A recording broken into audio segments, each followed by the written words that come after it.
आपकी लाइफ में आपको ग्रो करना बहुत जरूरी है, अदरवाइज आपका माइंड आपको स्टिक कराएगा, आपका माइंड इतनी सारी स्टोरीज आपके लिए बिल्डअप कर देगा कि आप ऑटोमेटिकली अपनी लाइफ के अंदर प्रॉब्लम्स को ही इनवाइट करते रहते हैं, ग्रो करने की तरफ आप ज्यादा नहीं देखते हैं।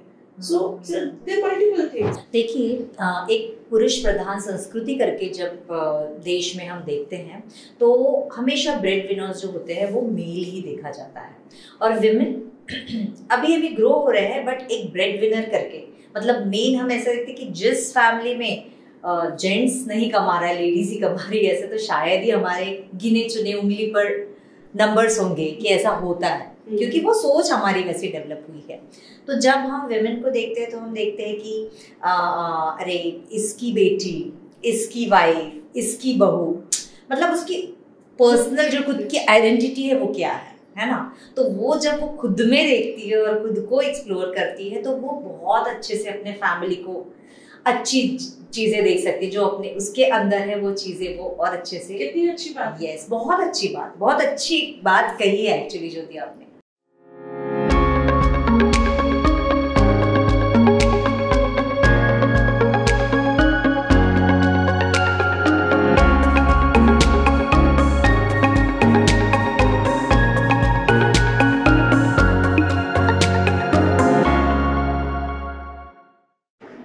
Hello, this is Vibha and I am welcome you all here. So, do you think so that women is multitasker? I truly believe and strongly believe that women are inborn multitasker. हम देखते हैं कि घर में इतनी सारी चीजें होती है करने के लिए, जिसमें बच्चों को भी संभाल रहे, घर का काम भी देख रहे, अपने हस्बैंड को भी संभाल रहे। हाँ, हस्बैंड को संभालना पड़ता है भाई। और अगर कोई लेडी वर्किंग हो तो आप समझ लीजिए कि अपने पैर के पंजों पे खड़े रह के उसको हर एक चीज करनी पड़ती है। तो हाँ, हमारे स्टूडियो में ऐसी एक मल्टीटास्कर और वर्सेटाइल प्रोफेशनल आई है जो ये दोनों चीजें संभाल रही है। सोचने की जरूरत है कि प्रोफेशन अलग अलग टाइप का 3-4 और उसके साथ अपना घर संभालना। Oh my God, I am so excited to introduce our guest Jyoti Kapoor. Jyoti, welcome here. Thank you so much, Vibha. It's a pleasure to be here. So nice, Jyoti. How are you? I'm good. Thank you so much. Okay, Jyoti. And आज मैं इतनी excited हूँ ज्योति आपको देख के, और मैं थोड़ी सी एनर्जी फील कर रही हूँ और थोड़ी एम्पावर्ड फील कर रही हूँ। वाइब्स हम जो शेयर कर रहे हैं उसके empowerment already is in the air and एक एम्पावरमेंट वाला जो प्रोजेक्ट आप लेते हैं, जो काम आप करते हैं, वो आपका पूरा प्रोफाइल देख के मैं एम्पावर्ड ज्यादा फील कर रही हूँ। और मैं ना अपने आप को एम्पावर करने के लिए वो प्रोफाइल दिन में 2 बार चेक कर लेती हूँ। That's great. You need to remind yourself that yes, you are empowered. So you have that capacity and capability inside you. Wow. You achieve more every day. So that is how I go back. क्या बात, मतलब आप समझ रहे हैं जिस तरीके से ज्योति से बात हो रही है, तो ज्योति जी खुद के ही प्रोफाइल से जो एम्पावर्ड हो रही है, मतलब एक हिंट तो इन्होंने दे दिया हमको, राइट? तो ऐसे हम बात करने जा रहे हैं। ज्योति जी, बाय द वे, आपका जो ये वर्सेटाइल प्रोफेशन है, ये जो प्रोफेशन है जिसमें आप टेक्सटाइल डिजाइनर भी है और आप गेमिंग, ओह माय गॉड, मैं सोच नहीं सकती, मतलब फोन में। No, it's not a phone gaming नहीं। Okay. मैं ऑलरेडी डिजिटल वर्ल्ड के अंदर जो इतनी सारी दुनिया आजकल घुस रही है, मैं उसमें से ऑलरेडी लोगों को कोशिश कर रही हूँ कि बाहर निकले। ओहो। और उसका एक जरिया हमने अपनी गेम्स के थ्रू बनाया है। So इंटरेस्टिंग होने जा रहा है, ओके गाइस। और एम्पावरिंग, राइट? तो एम्पावरिंग एवरीवन या सिर्फ women? Everyone. As a human race, how can you empower yourself and everyone around you? एक पर्टिकुलर सेगमेंट ये है कि आप लेडीज को या जेंट्स को या बच्चों को एम्पावर कर रहे हो, आप खुद को एम्पावर कर रहे हो। वाओ। जब आप खुद को एम्पावर करते हो तो आप एक एम्पावर्ड सोसाइटी का हिस्सा बनते हो। क्या बात, क्योंकि आपके साथ सोसाइटी भी एम्पावर होती है, और अगर आप अपने अंदर एक चेंज लेकर आते हो तो चेंज एक रिपल इफेक्ट है। आप चेंज होते हो तो आपके साथ जुड़े जितने भी रिलेशंस हैं, चाहे वो फैमिली रिलेशंस हो, फ्रेंड्स हो, सोसाइटी में हो, उन सब में भी स्लाइड चेंजेस आते हैं। एंड जब चेंज आना शुरू होता है तो जब छोटे लेवल पे होता है, छोटा छोटा छोटा जुड़ के वो बहुत बड़े चेंजेस आ जाते हैं। सो एक मे बी बेटर सोसाइटी के लिए, एक डेवलपिंग सोसाइटी के लिए एक प्रोसेस है कि अगर आप 6-7 लोग जो काम कर रहे हैं अपने खुद के बेटरमेंट के लिए और एम्पावरमेंट के लिए, एक वो सोच लेके जब सामने आते हैं, उस सोच के साथ जुड़े सिमिलर सोच वाले लोग, like minded people, they come and join hands together, so you bring a community together at the base level, and when that community works together for the betterment of society, definitely we see certain changes at the bigger level as well. So yeah, these are the small steps what we are taking, keeping bigger vision in our mind. very good. तो empowering everyone, क्योंकि ये जो community है, ये community empower होगी तो हम इस सोसाइटी एम्पावर अच्छे से कर पाएंगे कंप्लीटली। अकेली विमेन या अकेला कोई इंसान एम्पावर होके कोई मतलब नहीं है। सो ज्योति, बाय द वे हम जानना चाहेंगे आपके पर्सनल लाइफ के बारे में कि आपका एजुकेशन कैसा रहा है, आप कौन से एजुकेशन बैकग्राउंड से? वैसे मेरा साइकोलॉजी और सोशियोलॉजी मेरा बैकग्राउंड रहा है एजुकेशन का, and then towards the creative side I did my knowledge and information and study in textile designing. That was the creative side. Okay. And tried my hand little bit in computer softwares. So उसमें मेरा connect पहले से नहीं था, तो digital world में, computers में और एआई में भी क्या हो रहा है उसका मैं कितनी भी कोशिश करूँ कि थोड़ा समझ लूँ, मेरे को थोड़ा सा स्ट्रगल होता है समझने में. So I figured out that's not the field for me. Okay. And then definitely I feel much closer when I work towards self-empowerment and self-growth. Wow. तो आप कुछ healing therapy वगैरह भी, मतलब ये भी आपका एक profession है? Yes, in the entire journey of being a psychologist and a counselor, तो मैंने एक journey अपनी start करी जिसके अंदर healing therapies को मैंने understand किया, उसके ऊपर अपनी knowledge को थोड़ा सा बढ़ाया, उसमें studies करा थोड़ा सा, and then became the therapist on that. So बहुत तरह की healing therapies होती हैं. तो ये certified है कुछ को? ये सारे certified courses होते हैं. You get the certification only then you become the therapist. So otherwise, if you have very little knowledge on anything and just start practicing it, you're harming yourself and the other one also, because complete knowledge के साथ अगर आप जाते हो तो in and out of the therapy you can provide. So that is why these are the certified courses. You get the certification and then you practice. मुझे ऐसा लगता है हर एक फील्ड में ये बहुत जरूरी है. आप कोई भी फील्ड में जाओ, आप कंप्लीट नॉलेज लेके जाओ, so that जो भी आपने बोला इन एंड आउट्स अपने को पता होते हैं और हम कहीं फंसते नहीं कोई टॉपिक को लेके. क्योंकि आजकल के लोग भी बहुत अवेयर हो गए. They also understand कि किसी के पास हम जा रहे हैं तो हमें उसमें से कितना मिलने वाला है. हम अपना अगर टाइम इन्वेस्ट करें, मनी इन्वेस्ट कर रहे हैं, तो are we getting 100% out of it. You can not fool everyone around. So you have to be completely into it what you are doing. Superficial level के ऊपर रह के आप नहीं कर सकते हो. जब तक आप सुपरफिशियल लेवल के ऊपर हो, आपको खुद की अंडरस्टैंडिंग कम होगी, क्योंकि आप डेप्थ में खुद के ही नहीं जा रहे हो. आप ह्यूमन बिहेवियर को ही नहीं समझ पा रहे हो, तो ह्यूमन बिहेवियर को आप करेक्ट कैसे कर पाओगे जो आपके सामने आएगा. Very true. So it's very interesting and it's liberating also. Very much interesting ज्योति. मैं सुन रही हूँ तो मेरे को ऐसा लग रहा है मैं सुनती जाऊँ आपको. मैं ये एक बात पूछना चाहूँगी कि आप जो प्रोफेशन में हो, तो आपका जो फैमिली बैकग्राउंड है, आपके मम्मी डैडी, ये सारा उनका प्रोफेशन सेम है या? बिल्कुल नहीं. मेरे घर में मुझे बोला जाता है कि तुम बिल्कुल अलग से कहीं से निकल के आई हो. तो आपको क्या इंस्पायर किया इस प्रोफेशन में जाने का? So my father is a banker. अच्छा.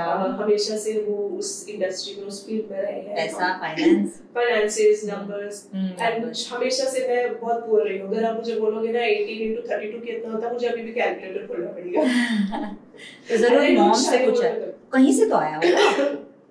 My mom was also a creative person always. She used to write poems. हमने बचपन में उनको देखा है, वो हमारे लिए ना पोएम्स लिखा करती थी. तो हमें जब हम स्कूल से आते थे तो सुनाती भी थी. तो वो एक मुझे लगता है मे बी एक क्रिएटिव जो साइड होना चाहिए वो आई है. My father sings very well, so उनका एक जो सॉफ्ट नेचर एक सिंगिंग को रिलेटेड है. हालांकि आई डोंट सिंग, बट एक क्रिएटिव और एक सॉफ्टनेस वहां से मे बी मैंने किया होगा. He is a very good sketcher also, तो creative side एक वहाँ से आ गई. My both the sisters, we are 3 sisters. तो मेरी जो दोनों sisters हैं, they are super creative. They are homemakers, they are artists. तो उनका वो मतलब being a creative is running in the blood. It's in the genes. वो तो है ही.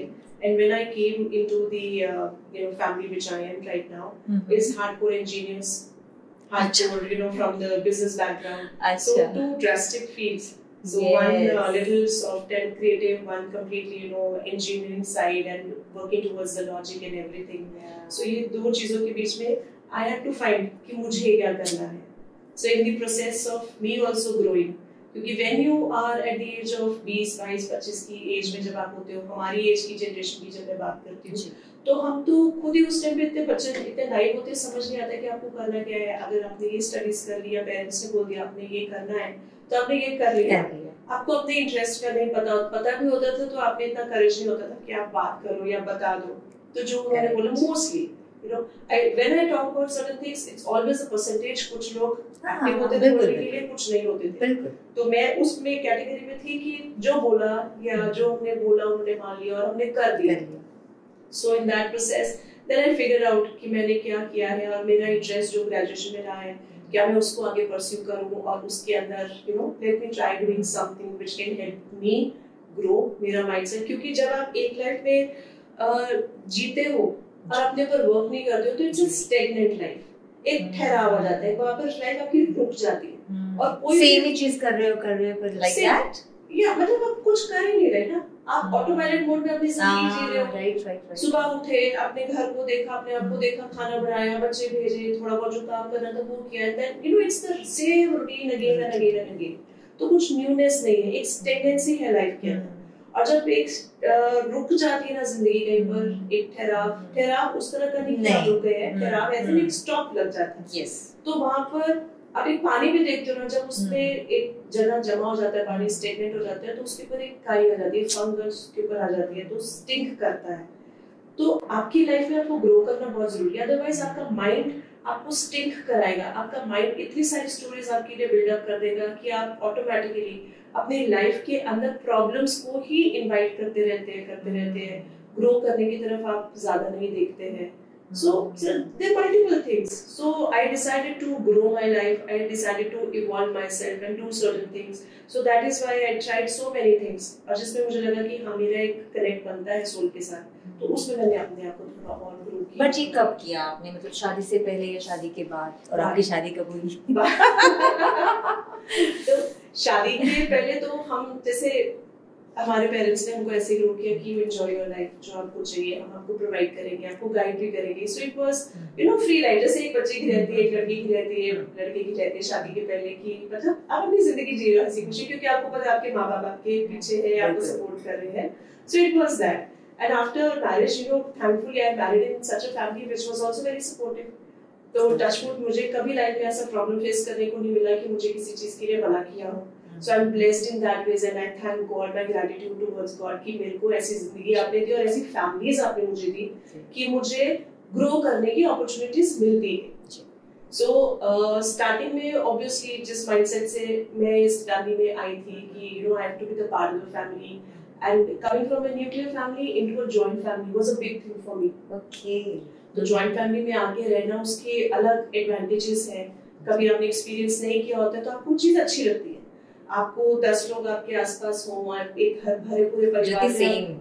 हाँ, मैं भी इंडिविजुअल फैमिली से जॉइंट फैमिली में गई. कितना अच्छा एक्सपीरियंस लगता है. तो हर चीज के पैरेलल्स होते हैं, पॉजिटिव नेगेटिव्स होते हैं, but I think that's part and parcel of your growing up also, your relations also. Correct. तो इधर जब मैं आई तो initial years were settling down, understanding each other, family grow हो रही है, आपकी फैमिली डेवलप हो रही है, बच्चे हो रहे हैं, बच्चों को सेटल करना हो रहा है, वो सारे फेजेस चल रहे थे. बट उन सारे फेजेस में चलते चलते at one point I realise that मुझे अपनी लाइफ हमेशा इसी तरह से लीड नहीं करनी है. Yes, I am a mom, I am a daughter-in-law, I am a wife, I play so many roles, but what role am I playing for myself? Yes, मेरे लिए मैं क्या कर रही हूँ, क्योंकि eventually it is my growth also. मैं इस जिंदगी में या जो मैंने ये अभी the birth what I have taken is is for some purpose. Purpose क्या है? पहले तो पर्पस ही समझ में नहीं आता है, बहुत सारे लोगों को समझ में नहीं आता। ऐसे नहीं कि मुझे आज समझ में आ गया मेरा पर्पस क्या है, हो सकता है जो मुझे आज समझ में आया हो वो एक स्टेपिंग स्टोन हो एक किसी बड़े पर्पस के लिए। बिल्कुल। सो जिस तरह से मेरी समझ इवॉल्व हुई उस तरह से मैंने स्टेप्स लिए, एनालाइज किया कि मेरी ग्रोथ या मेरा इनर कनेक्ट इस चीज के साथ है जो मैं कर रही हूँ, या मुझे किसी और चीज के साथ शिफ्ट होना है। ये मैं इसलिए बहुत आराम से बोल पा रही हूँ, आपकी ऑडियंस भी शायद समझेगी। बहुत लोग जो घर के ब्रेड विनर्स होते हैं, जो अर्नर्स होते हैं, वो एक उनके एक ना एक प्रेशर होता है दिमाग कि फैमिली के लिए पैसा कमाना है, बच्चों को पालना है, फैमिली में पैसा लेके जाना है, बहुत सारे खर्चे हैं, तो सबको करना है। बट मैं ब्लेस्ड हूँ कि मैं उस पोजीशन में अभी नहीं हूँ। मैं अपने घर के लिए पैसा नहीं कमाने की उसमें हूँ, तो मेरे पास एक फ्रीडम और फ्लेक्सिबिलिटी है कि मैं डिफरेंट प्रोफेशंस की तरफ जंप करके एक वो चीज देख सकती हूँ कि मेरे साथ क्या रिलेट कर रहा है और मेरे को किस में ग्रो करना है। So that is why I say, if you are not the breadwinner of the family and if you have the skill, you are blessed to choose, and you have a lot of flexibility in your hand to choose what thrives you. How can you evolve? You never know कि आपका self involvement आपकी family को कितना beautifully contribute कर सके, जिसमें आपका जो आपकी family का जो breadwinner है, आपके जो बच्चे हैं, अगर वो किसी स्ट्रगल फेस में जा रहे हैं तो आपकी तरफ से उनको इतना पीस कम और इतना सपोर्ट मिले, देखो इतनी पीस और कम मिलना चाहिए कि आप उनकी लाइफ में इतना कंट्रीब्यूट करो कि next day when they go back to their life of work, चाहे वो काम पे जाए या बच्चे स्कूल जाए, तो आप उनको इतना पॉजिटिव और इतना पीस और काम उनकी लाइफ में डालो, उनकी जिंदगी में डालो कि वो आपकी तरफ से पॉजिटिव होके जाए। तो आई am so sorry disturbing you in between. मुझे ऐसा क्वेश्चन आया बीच में कि अगर कोई होम मेकर है, हाँ, तो वो ऑटो पायलट मोड में अपना काम कर रही है, वो कुछ और नहीं कर रही है, इफ सपोज सो अगर उसके बच्चे घर वापस आते हैं या हस्बैंड काम से वापस आते हैं, तो क्या वो पर्टिकुलर लेडी वो चीज़ नहीं दे सकती जो बच्चों को ज़रूरत है या हस्बैंड को ज़रूरत है? मतलब कामनेस, पीस, ऐसा हो सकता है? मतलब एग्जैक्टली आप जो बता रही हैं। क्यों हो सकता है? और वो तब हो सकता है जब आप अपने ऊपर वर्क करो। देखो, अगर घर की लेडी की जब हम बात करते हैं, because we are ladies, we understand them better, we have gone through that journey, we know what phases, कुछ तो हमारी जैसी है, कुछ हमारे से मे बी थोड़ी खराब कंडीशन में है, कुछ बहुत ही अच्छी कंडीशन में है। So everyone has their own journey to live. आप किसी की जर्नी को चेंज नहीं कर सकते अनलेस एंड अनटिल वो खुद ना चाहे चेंज करने के लिए। सो जब हम घर की लेडी की बात करते हैं, वो अपने अंदर जो होगा वही बाहर प्रोवाइड कर पाएगी। तो पहले उसको अपने अंदर देखना है कि मैं अपने अंदर उतना पीस, काम, शांति, ठहराव मेरे अंदर है कि मैं अपने फैमिली में अपने बुजुर्गों को, अपने बच्चों को, अपने हस्बैंड को वो दे पा रही हूँ। अगर उसके पास है कि मैं खुद ही डिस्टर्ब हूँ, मुझे खुद ही घर का माहौल मुझे डिस्टर्ब कर रहा है, तो मैं और क्या लूंगी? मेरा हस्बैंड वापस आएगा तो मैं नैग करूंगी, कंप्लेंट्स करूंगी, मेरे बच्चे वापस आएंगे तो मुझे इरिटेट करेंगे, मैं वापस उनको स्कोल्ड करूंगी, डांटूंगी और उनको बिठा दूंगी। तो इस पूरे प्रोसेस में एक तो आप एक कनेक्शन जो एक वार्मथ वाला है, एक पैशन वाला कनेक्शन है, वो आप नहीं बना पाए अपनी फैमिली के साथ, एक कट हो गया। सो इस तरह से आप अपने कॉर्ड्स को कट करते रहते हैं। So it's better if you understand and if you take certain steps for your own self. जब आप अपने ऊपर अपने लिए काम करते हैं तो वो औरों में रिफ्लेक्ट करता है। जैसे मैंने बिगनिंग में बोला था कि चेंज जो है आप अपने अंदर लेके आने की कोशिश करेंगे और अपने ऊपर वर्क करेंगे, तो बिना कुछ किए ऑटोमेटिकली आपके आसपास जितने सारे लोग जुड़े हैं उनमें चेंजेस आप देखेंगे, क्योंकि एक्शन रिएक्शन की जो एक फिलॉसफी होती है उसमें चेंजेस आएंगे। देखिए, एक पुरुष प्रधान संस्कृति करके जब देश में हम देखते हैं तो हमेशा ब्रेड विनर्स जो होते हैं वो मेल ही देखा जाता है, और विमेन अभी अभी ग्रो हो रहे हैं, बट एक ब्रेड विनर करके, मतलब मेन हम ऐसा देखते हैं कि जिस फैमिली में जेंट्स नहीं कमा रहा है, लेडीज ही कमा रही है, ऐसे तो शायद ही हमारे गिने चुने उंगली पर नंबर्स होंगे कि ऐसा होता है, क्योंकि वो सोच हमारी वैसी डेवलप हुई है। तो जब हम विमेन को देखते हैं तो हम देखते हैं कि अरे इसकी बेटी, इसकी वाइफ, इसकी बहू, मतलब उसकी पर्सनल जो खुद की आइडेंटिटी है वो क्या है ना? तो वो जब वो खुद में देखती है और खुद को एक्सप्लोर करती है तो वो बहुत अच्छे से अपने फैमिली को अच्छी चीजें देख सकती है, जो अपने उसके अंदर है वो चीजें वो और अच्छे से। कितनी अच्छी बात। यस, बहुत अच्छी बात, बहुत अच्छी बात कही है एक्चुअली ज्योति आपने। आप ही भी इसको बहुत अच्छे सम अप करके प्रेजेंट कर दिया।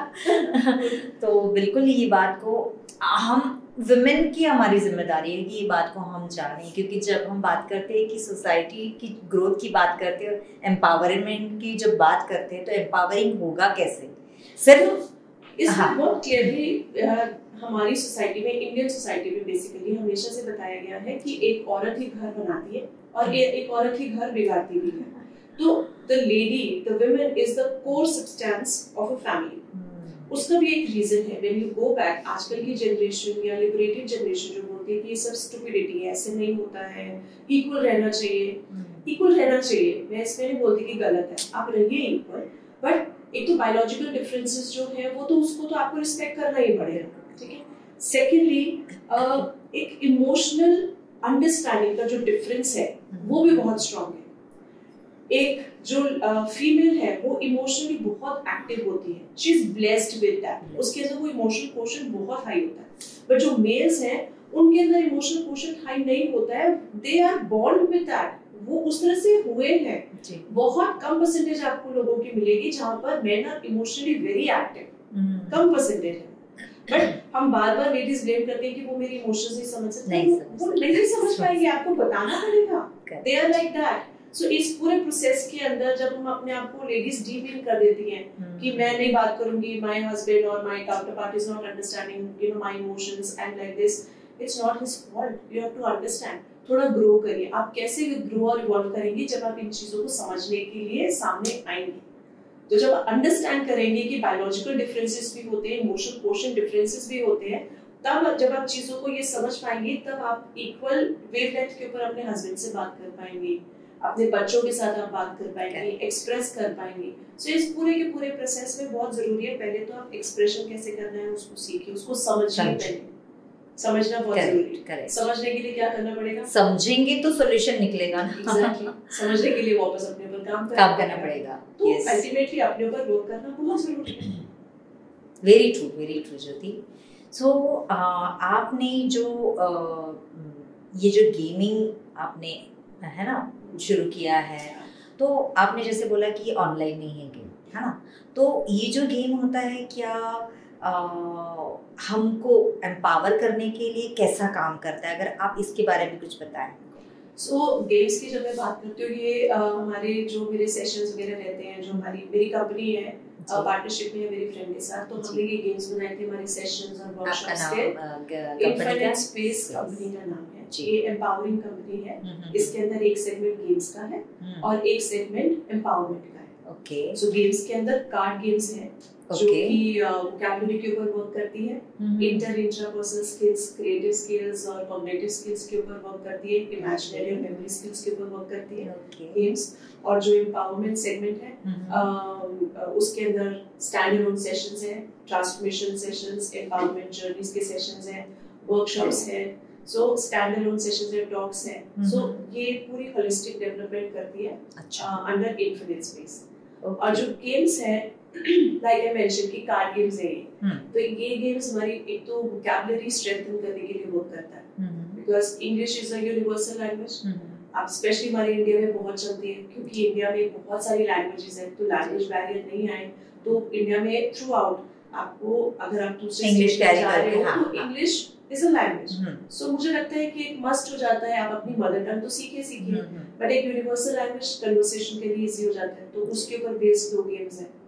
एक गेम बेस्ड है हमारी कॉग्निटिव स्किल्स के ऊपर, जो आपकी इमेजिनेशंस के ऊपर वर्क करती है, आपकी क्रिएटिव स्किल्स के ऊपर वर्क करती है, आपकी मेमोरी के ऊपर वर्क करती है। सो और एक गेम है हमारी जो टेबल टॉप कॉन्वर्सेशन है, जो कि इंटरपर्सनल स्किल्स के ऊपर करती है, रिलेशनशिप्स, कम्युनिकेशन, कॉन्वर्सेशन के ऊपर वर्क करती है। सो ये सारी गेम्स का यूएसपी ये है कि आप ये गेम कितने मर्जी लोगों के साथ खेलिए, कोई लिमिटेशन नहीं है। जनरली गेम्स में होता है कि आपको कम से कम 2 लोग चाहिए। बिल्कुल, हमारी गेम्स के साथ है कि आप अकेले भी खेल सकते हैं, और अगर आप बहुत बड़े ग्रुप में बैठे हैं तो भी आप खेल सकते हैं। So that's the positive of these games.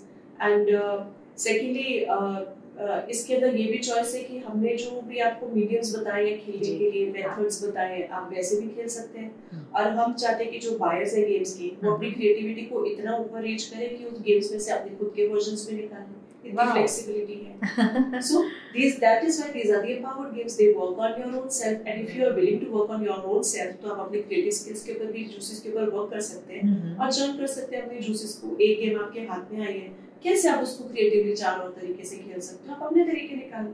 जब आप अपने तरीके निकालोगे तो वो आपकी गेम बन जाएगी, तो वो मेरी गेम नहीं रहेगी, वो आपकी गेम हो जाएगी। क्या बात। So this is how it works.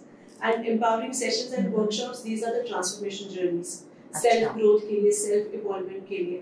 And when I say these are the transformation journeys, generally लोग क्या है, इस तरह के सेशंस और जर्नीज में अपने आप को तब डालते हैं जब वो लाइफ का रॉक बॉटम हिट करते हैं कि हमें बहुत तकलीफ है, बहुत प्रॉब्लम है, एंजाइटी है, स्ट्रेस है, डिप्रेशन है, और उतार चढ़ाव है रिलेशंस के अंदर, बिजनेसेस में प्रॉब्लम है, या सोसाइटी में जो भी प्रॉब्लम्स है उससे रिलेटेड हमारे रिलेशंस में प्रॉब्लम आती है, ग्रुप्स के प्रॉब्लम है, सोशल प्रेशर्स है। तो जब वो इन चीजों में आते हैं तब वो देखते हैं कि अच्छा अब हमें अपने ऊपर वर्क करना है। मैं ये कहती हूँ कि आपके ऊपर कंटिन्यूस वर्क भी तो आप कर सकते हो। जब आप गाड़ी लेते हो तो उसकी मेंटेनेंस के लिए आप डे 1 से वर्क करते हो ना। आप ये तो नहीं करते कि मेरी गाड़ी में जब जंग लग जाएगा तब मैं उसको देखूंगा, या जिस दिन मेरी गाड़ी का एक पुर्जा खराब हो जाएगा तब मैं उसको देखूंगा। तो आप उसको ठीक चलाने के लिए उसके ऊपर मेंटेनेंस का काम करते हैं। बहुत ही बढ़िया एग्जाम्पल भी दिया है और बहुत ही अच्छा बोला है ज्योतिका जी ने कि आपको अपने ऊपर वर्क करने के लिए उसको बिगड़ने की जरूरत नहीं हो, तब तक नहीं सोचना है, आपको पहले से ही काम करते रहना चाहिए। आप करिए ना, ब्यूटीफुल। आप चाहिए, मुझे लगता है कि कोई भी चीज आपके दिमाग में हर दिन बहुत सारी थॉट्स आती हैं। 30,000 35,000 थॉट्स तो आपके दिमाग में आती है, और उसमें से तो बहुत सारी थॉट्स ऐसी होती है जो रेगुलर बेसिस के ऊपर आती है, रोज आती है कि मेरी फैमिली ठीक है, मेरे बच्चे ठीक है, उनको कुछ नहीं हो जाएगी, मतलब बेसिक थॉट्स जो रोज रहते हैं। कुछ थॉट्स है जो नई थॉट्स आती है आपके दिमाग में। तो वो थॉट्स को जब आपके दिमाग में आना है, वो रहना है, आपको थॉट्स को कंट्रोल तो करना नहीं है, आप कर ही नहीं सकते हो, ठीक, चैनलाइज कर सकते हो। चैनलाइज करने के मीडियम्स होते हैं, कोई मेडिटेट करता है, कोई शॉपिंग करता है, कोई सोता है, कोई खेलता है, हर किसी के अपने अपने तरीके रखते हैं चैनलाइज करने के। पहले तो आप अपना तरीका ढूंढिए, क्या है चैनलाइज करने का तरीका। और मुझे ये लगता है कि जब आपको कुछ भी इस तरह की चीजें दिमाग में आ गई, उनके बारे में बात करिए, किसी के साथ कॉन्वर्सेशन करिए, कोई आपके बहुत क्लोज है, just keep on expressing, keep on talking what's going in your mind. Unless and until you are not doing it, you'll not be able to come to any kind of solution for your own self. ज्योति, हमने यही देखा है actually, conversation बहुत कम होते जा रहा है लोगों का आपस में, बिल्कुल ठीक है ना। तो हम इसके ऊपर कुछ सॉल्यूशंस बताते हैं या करते हैं, मतलब आपका इसके ऊपर क्या विचार है? मेरा बेसिक कहना हमेशा ये है, किसी भी रिलेशनशिप की ग्रोथ के लिए ultimately human race is born to be in a relationship. ठीक है, एक इंसान जब पैदा हुआ है तो रिश्तों में ही रहने के लिए पैदा हुआ है, राइट। तो जो इंसान नहीं है वो साधु है, वो एक अलग कम्युनिटी ही ऑल टुगेदर हो जाती है। तो आप तो साधु हो गए, आपने तो दुनिया से अपना रिश्ता तोड़ दिया, आपने इंसानों से अपना रिश्ता तोड़ दिया, आप एक अलग लेवल के निर्वाणा और कनेक्टिविटी के ऊपर है। उस लेवल पे आप चले जाते हो तो आप संत हो, आप महान हो। मुझे लगता है कि मैं उस लेवल पे अभी नहीं हूँ, जाना चाहूंगी या नहीं जाना चाहूंगी मुझे नहीं पता, बट यहाँ पर रहते हुए जब हम एक इंसान के थ्रू पैदा हुए हैं, इंसानों की कम्युनिटी में पैदा हुए हैं, तो उनके साथ रिश्ता भी जरूरी है। जब रिश्ता हमें मिला है, ऐसे गिफ्ट हमको मिला है, तो जब कोई चीज भगवान की देन है आपको, तो उसको आप डिसरिस्पेक्ट तो नहीं कर सकते, तो उसको थोड़ा सा तो आपको भगवान की तरफ ग्रेटिट्यूड देना चाहिए। वो एक एनर्जी की तरफ, आप भगवान में नहीं भी मानते, दैट्स कंप्लीटली ओके, बट उस एनर्जी की तरफ ग्रेटिट्यूड देना चाहिए जिसके थ्रू आप इस जीवन में आए, इस लाइफ में आप आए। तो उसको ग्रेटिट्यूड देने के लिए आपको उस रिश्ते को नर्चर करना पड़ेगा, उसके ऊपर अपना वर्क करना पड़ेगा, उसको ग्रो करने के लिए। कोई भी रिश्ता ऐसा नहीं है जिसमें डिफरेंसेस नहीं आते, माँ बेटी का हो, माँ बेटे का हो, father daughter, father son, in laws, husband and wife, siblings, friends, employees, employer, किसी भी रिश्ते में आप देख लीजिए प्रॉब्लम्स तो आएंगी ही आएंगी। जिस रिश्ते में प्रॉब्लम नहीं आती है, वो बोलते हैं हमारा रिश्ता तो बिल्कुल ठीक चल रहा है, उसका मतलब एक जना उस रिश्ते में ऐसा है जो हमेशा से कॉम्प्रोमाइज और एडजस्ट करता रहा है। दूसरा इंसान उस चीज को देख ही नहीं पा रहा, तो उसको लग रहा है कि मेरा रिश्ता बिल्कुल ठीक है। तो इस नजरिए को समझने की बहुत जरूरत है। So when I say that communication होना चाहिए, आपने जब पूछा कि कम्युनिकेशन, मुझे लगता है वो किसी भी रिलेशनशिप की ग्रोथ का और हैप्पी रिलेशनशिप का एक बेस है, फाउंडेशन है। तो जब कम्युनिकेशन होती है, आप देखिए डिवोर्सेस क्यों होते हैं इतने, जब रिलेशंस इतने खराब होते हैं तो क्यों होते हैं? डिवोर्सेस के बहुत सारे रीजन हो सकते हैं। बिल्कुल। एक रीजन मैं समझती हूँ कि लैक ऑफ कम्युनिकेशन है, lack of expression. One of the reasons, there could be many reasons, मैं ये नहीं कहती कि सिर्फ एक यही रीजन है, बट ये एक रीजंस हो सकता है कि आपकी, और अगर जब बैड डिवोर्सेस होते हैं, जो बहुत नास्टी डिवोर्सेस होते हैं, तो उसके अंदर तो कम्युनिकेशन जीरो है, उसके अंदर ट्रस्ट फैक्टर जीरो है।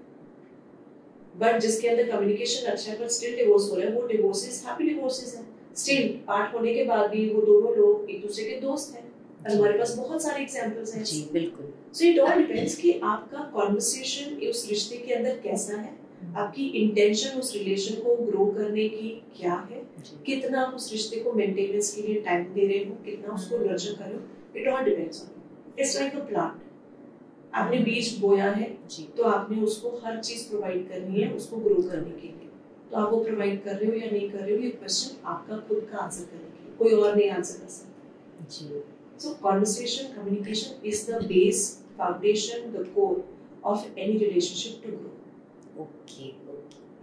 तो एम्पावरिंग सेशन में आप किस तरीके से, आप जैसे सेशंस लेते हैं तो क्या क्या चीजें करते हैं एम्पावरिंग के लिए? It's a journey. Okay. So empowering sessions ऐसा नहीं है कि आपने एक सेशन कर दिया और एक इंसान एम्पावर होकर चला गया। एक सेशन में पॉसिबल भी नहीं। कैसे पॉसिबल? जी आप मुझे बताओ, अगर कोई आपके पास या किसी डॉक्टर के पास जाते हो कि मेरे को मे बी फ्रैक्चर हो गया, डॉक्टर ने आपको देख लिया तो उसका मतलब थोड़ी कि आप ठीक हो गए। उसने आपसे बात करी कि हाँ यहाँ पर आपकी हड्डी टूटी है, यहाँ पर ये करना पड़ेगा, तो आप ठीक हो गए, बट आपको एक्शन लेना पड़ेगा। बिल्कुल। डॉक्टर के पास दोबारा जाना पड़ेगा, टाइम लेना पड़ेगा, एक जर्नी होगी, वो आपका सर्जरी करेगा, प्लास्टर चढ़ाएगा, कुछ टाइम की जर्नी रहेगी, आपको उसके कहने के हिसाब से चलना पड़ेगा, और तब आप उसके बाद देखोगे चेंज हुआ है नहीं हुआ, ठीक हुआ है या नहीं हुआ। एम्पावरिंग जर्नी भी वैसी रहती है, ये ट्रांसफॉर्मेशन जर्नी रहती है कुछ सेशंस की, जो हम हर सेगमेंट में आपकी लाइफ के हर सेगमेंट को टच बेस करते हैं। अच्छा। एक ट्रांसफॉर्मेशन लेकर आते हैं, और बाय द एंड जब ये ट्रांसफॉर्मेशन जर्नी खत्म होती है, आप एक एम्पावर्ड बीइंग होते हो। ओके। कैसे होते हो? क्योंकि आपको डिफरेंट नजरिए, डिफरेंट पर्सपेक्टिव्स देखने की एक एक्सरसाइज में डाला जाता है। पूरी दुनिया में डिफरेंसेस कहाँ आते हैं? डिफरेंट पर्सपेक्टिव्स को, डिफरेंट ओपिनियंस को नहीं लेने की कैपेसिटी, आपकी कैपेसिटी नहीं है डिफरेंस ऑफ ओपिनियन लेने की, प्रॉब्लम्स वहां क्रिएट होती हैं जी। तो उसकी एक जर्नी, हम बोलते हैं कि अच्छा उस डिफरेंस ऑफ ओपिनियन है हमारा, ठीक है, हम उसका नजरिया समझ गए, बट जब अंदर ही अंदर आप अभी भी उस चीज को लेके इरिटेट हो रहे हो, तो आप सुपरफिशियल लेवल पे समझो, आपने उसकी डेप्थ को रीच ही नहीं किया है जी।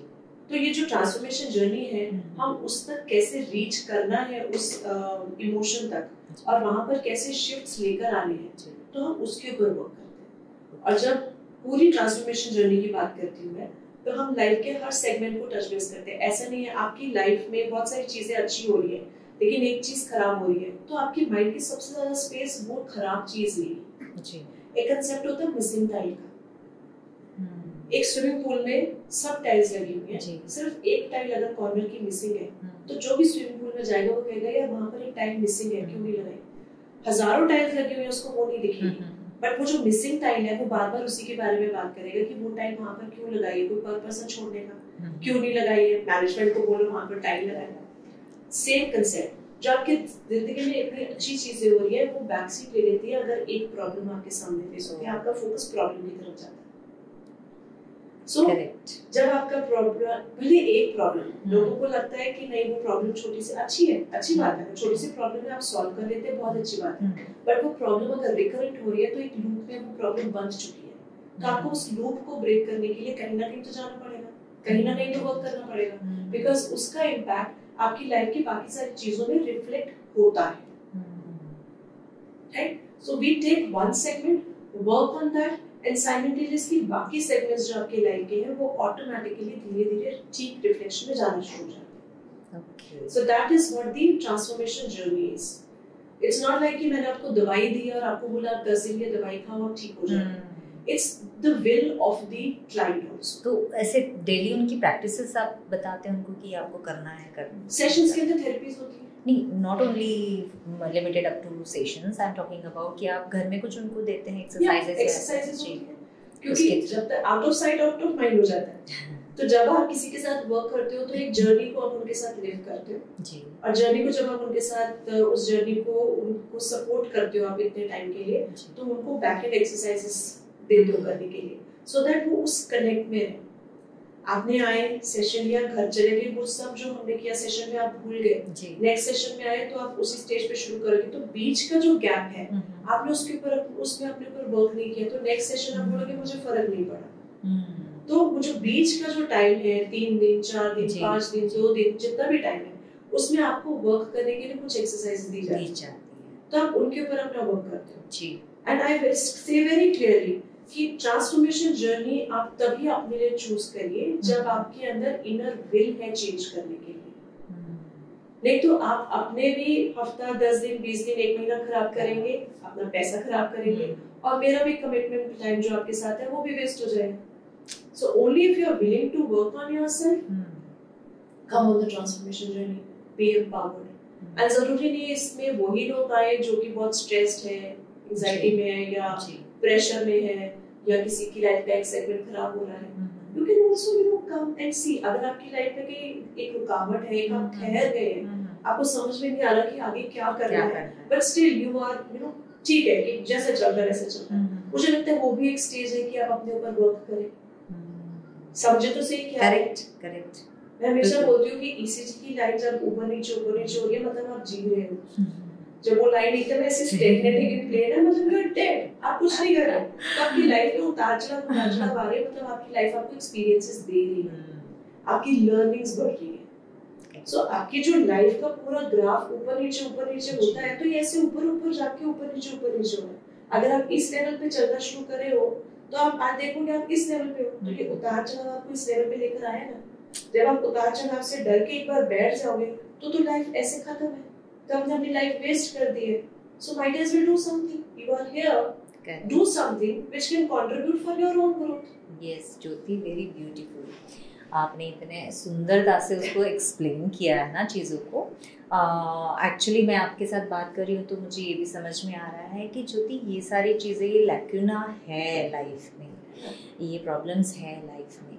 तो जब आपने ये प्रोफेशन लिया है तो आप किस तरीके से इस प्रोफेशन को देखते हो? मतलब आई मीन फाइनेंशियल ग्रोथ के अकॉर्डिंग मैं बात कर रही हूँ तो कैसा देखते हो इसको? हर चीज हमारे आसपास एनर्जी होती है Vibha ji. Everything is energy. We are talking the vibrations are the energies. The plants around us is energy.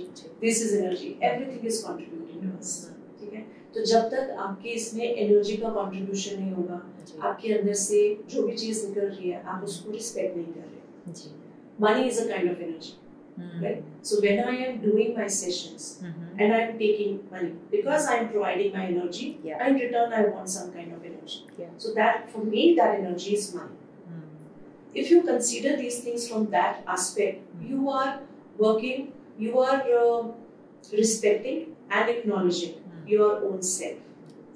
अब आप मुझे देख लीजिए, फ्री में दुनिया में बहुत सारी चीजें हैं. करेक्ट. कितने लोग उसको वैल्यू करते हैं.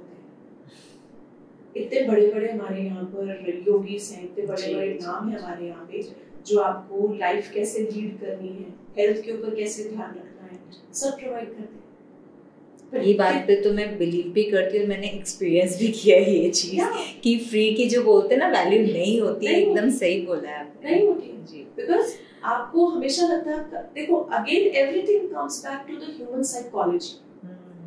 ह्यूमन साइकी कैसे वर्क करती है. जो चीजें फ्री में अवेलेबल है उसके ऊपर लोगों का तवज्जो नहीं जाता. उनको लगता है कि ये तो फ्री में आज नहीं करूंगा कल करूंगा जी. जब वो उसके अंदर अपना पैसा डालते हैं, पैसा क्या उनका हार्ड अर्न मनी है, वो एक एनर्जी है जो उनके यहाँ से निकल के एनर्जी आपके यहाँ पर जाती है. तो उनका फोकस उसमें रहेगा, उसके अंदर वो एफर्ट करेंगे. और जब एफर्ट करेंगे तो चेंजेस के ऊपर वर्क करेंगे. So that is just a form of letting the person know that you have given some kind of energy, respect at least that, and work towards your self growth. That is how these sessions are the paid sessions. So ज्योति, इस profession से क्या हम अच्छा पैसा बना सकते हैं life में? हाँ, बिल्कुल बना सकते हैं. So again, it all depends कि आप provide क्या कर रहे हो. Correct. जो आपका product है, ultimately it is the product which gives you anything in return, right? अगर आपके प्रोडक्ट के अंदर अगर फॉर एग्जांपल आपका अगर ग्लासेस अगर मैं ले लूं, एक बहुत पतला सा ग्लास है और एक बहुत फर्म ग्लास है कांच का, ठीक है, आपने अपने क्लाइंट को दिया, उसने एक बार पानी पिया और वो टूट गया जी, ठीक है, हल्का सा क्रैक लगा और वो टूट गया, और ये वाला पानी का ग्लास उसने पिया, हल्की सी ठोकर लगी, कुछ भी नहीं हुआ, तो बार बार इस ग्लास में पानी पिएगा, बिल्कुल, right? Same is the therapies also. आपका प्रोडक्ट की वैल्यू तब बढ़ती है जब उसके अंदर कंसिस्टेंसी रहती है जी. और जब उसके रिजल्ट्स शो अप करते हैं. And it again all depends on the client कि उसका फेथ और ट्रस्ट कितना है. कोई भी मेडिसिन भी अगर आप होम्योपैथी की, एलोपैथी की लेते हो जी, तो एक माइंडसेट के साथ आप लेते हो कि मैं देखती हूँ कि मेरे ऊपर कितना फर्क आ रहा है. Then you keep on changing the doctors. Correct. Homeopathy की मेडिसिन अगर आप ट्रस्ट के साथ ले रहे हो तो आपके ऊपर इफेक्ट करती है, आप उसको टाइम देते हो अपने ऊपर वर्क करने का. जो थेरेपीज रहती हैं वो एक मैजिक वॉन्ड है, बट टाइम के साथ आता है. आपने आज थेरेपी लेनी शुरू करी, मे बी 2 महीने 3 महीने डाउन द लाइन आप उसके ऊपर अपने चेंजेस को ऑब्जर्व करते हो. जो वर्क मैं करती हूँ basically that works on your inner consciousness, your self awareness and your sharpening your awareness muscle. जब आप अपनी अवेयरनेस मसल के ऊपर वर्क करते हो तो आपके अंदर जितने भी चेंजेस हो रहे होते हैं आप ऑब्जर्वेट हो जाते हो उसके लिए बहुत ज्यादा. जब आप ऑब्जर्वेट हो जाते हो तो आप उसको एक्नॉलेज करते हो. जब आप उस चीज को ज्यादा एक्नॉलेज करते हो तो आप कॉन्शियसनेस के ऊपर वर्क कर रहे होते हो, तो आपकी कॉन्शियसनेस स्ट्रांग हो जाती है. So this is a thing which goes step by step. Yes. So it is the inner connect what we form. The product, what you are giving away, the result, what it is showing, and the connectivity with the client gives you that thing कि हाँ ये मेरा product है, तो इसके basis के ऊपर आप मुझे पैसा भी देते हो और आपको रिजल्ट. थोड़ा सा और आपके प्रोफेशन के बारे में बात करेंगे ज्योति. अगर आप कोई भी क्लाइंट हैंडल करते हैं सपोज, तो वो क्लाइंट की आप पहले स्टडी करते हैं या फिर उनके आने के बाद डिस्कशन करने के बाद आप कुछ चीज़ें करते हैं, या फिर आपके पास ऑलरेडी कुछ सोल्यूशंस होते हैं आपके कबर्ड में, आपके बॉक्स में, और वो आप निकाल के उनको रैंडमली, मतलब आप कैसे? थेरेपीज फिक्स्ड होती है जी, ठीक है. थेरेपीज रिसीविंग जो है, थेरेपीज का मॉड्यूल एक फिक्स्ड है, मॉड्यूल फिक्स्ड, बट हर एक की एनर्जी उसको डिफरेंट तरह से रिसीव करती है. ठीक है, क्योंकि एनर्जीज डिफरेंट होती है. ठीक है. एक जो मैं टॉक थेरेपी करती हूँ उसका कुछ फिक्स नहीं. It's a talk therapy where जब आप क्लाइंट के साथ जब आप बातचीत करते हो तब आप उन जोन्स में उनकी एनर्जीज के साथ कनेक्ट करते हो, जिस चीज की जरूरत उनको किस टाइम पे है उसकी अवेयरनेस को आप गेज करते हो. So it's a process, different process with every client. The product which is fixed is the therapy part, the healing therapy part. The talk therapy part is when you are in the conversation with the client. And it is different with every client because every client has a different receiving capacity. Every client has a different kind of a problem from different scenarios. किसी एक को अगर अपने business profession में problem है तो उसके business scenarios अलग हैं, दूसरे client के business scenarios अलग हैं. Same solution दोनों के पास कभी भी नहीं जा सकता. Same therapy की conversation दोनों के पास कभी भी नहीं जा सकती. So with every client it's always different. So nothing is same. So जैसे मेरे लाइन में अगर आप बोल रहे हो प्रोडक्ट्स पड़े, दवाइयाँ पड़ी हैं, तो मैं निकाल के दे दूँ सेम जी, वो कभी भी नहीं होता. एटलीस्ट हमारा जो प्रोफेशन थेरेपीज का, काउंसलिंग का और इस तरह के प्रोफेशनल्स रहते हैं, इसमें नहीं होता है. इसके अंदर you go by the flow of the energy. You are so aware that what the other person is willing to receive, you provide them that, and then you move the energy in that ways, the way they can receive it and get to see good change for their life. तो जैसे आपने बोला कि आपके profession के लिए आपने कुछ सर्टिफाइड कोर्सेज किए हैं, तो आपकी भी कोई डेली प्रैक्टिसेस होती है फॉर योरसेल्फ? या इट अगेन डिपेंड्स. जैसे मैंने बोला self growth is always important. So अपनी प्रैक्टिस ऐसा नहीं है कि मैंने एक सर्टिफिकेट लेके छोड़ दिया कि मेरा तो हो गया जी. All these therapies, all these everything which is related to energy is ever evolving. उसमें हमेशा चेंजेस आते हैं because human species is evolving, energies are changing, vibrations are changing, frequency levels are changing, तो इसके अंदर अपग्रेडेशन होता ही रहता है। So it's always better to keep yourself upgraded with what's coming up, नई चीजों को आप समझिए, क्योंकि पुराने मेथड्स जो फॉर एग्जाम्पल अगर आप पीडियाट्रिशियंस को देखें, डॉक्टर्स को देखें, जो पुराने टाइम में बच्चों के लिए चीजें करते थे वो आज के टाइम पे नहीं करते, अभी वो चेंज हो चुके हैं। बिल्कुल जिस तरह से पहले फ्रैक्चर को ट्रीट किया जाता था और अब किया जाता है, अब चेंज हो गया। सर्जरीज जो पहले होती थी अब लेजर सर्जरीज कुछ होंगे, वो चेंज हो गया। सो सिमिलरली इन प्रोफेशंस के अंदर भी इवॉल्वमेंट आया है, चेंजेस हमेशा इसके अंदर एवर इवॉल्विंग। आप एनर्जीज को महसूस करते हैं, चेंज होता हुआ ऑब्जर्व करते हैं, तो वो आपके प्रोफेशन में रिफ्लेक्ट करता है। सो इट्स एवर इवॉल्विंग, आपको स्टडी करते रहना पड़ता है, अपने आप को ग्रो करते रहना पड़ता है। जब तक आप ग्रो नहीं करेंगे, आप उसी लेवल के ऊपर, एक ही लेवल के ऊपर बात करेंगे, तो आप क्लाइंट को आप इतना प्रोवाइड नहीं कर पाएंगे, क्योंकि क्लाइंट भी आपका ग्रो कर रहा है। So it's a growing process, it's a self-learning process in and out.